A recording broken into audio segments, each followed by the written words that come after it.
घरामध्ये सतत नकारात्मक ऊर्जा आहे, घरात चिडचिड होते, वादविवाद होतं, कुणाचं कुणाशी पटत नाही, घरात वाईट शक्तीचा प्रभाव आहे किंवा नजरदोष आहे. अहो मंडळी, मग उद्या तुम्हाला न चुकता अगदी 3 दिवस अतिशय साधा आणि सोपा उपाय करायचा आहे. उपाय काय करायचा? तुम्हाला एक आपली जी देवाची घंटी आहे ती घ्यायची आहे, त्यानंतर एक पंती लावून घ्यायची आहे आणि तुमच्याकडे शंख असेल अतिशय उत्तम, नसेल तर ठीक आहे. मग तुम्हाला पंती लावायची आहे आणि अगदी शेवटच्या दारापासून ते मुख्य दरवाजापर्यंत जी पंती आणि जी घंटी आहे ती वाजत वाजत न्यायची आहे. असं केल्याने तुमच्या घरात जी अलक्ष्मी आहे ती तुमच्या घरातून अलक्ष्मी बाहेर जाणार आहे, नकारात्मकता बाहेर जाणार आहे आणि तुमच्या घरामध्ये सुख, शांती, समृद्धी अखंड वास करणार आहे. हा उपाय तुम्ही उद्या संध्याकाळी 6:30 नंतर करू शकतात. अगदी लक्ष्मीपूजन झालं तरीही करू शकतात. रात्री 12पर्यंत हा उपाय कधीही करा.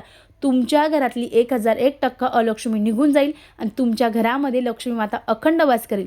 जर तुमच्या घरामध्ये माता लक्ष्मी आली तर तुमचं जीवनाचं सोनं आणि सोनंच होणार आहे. अतिशय साधा, अतिशय प्रभावी उपाय आहे. निश्चित करावा. श्री स्वामी समर्थ. धन्यवाद.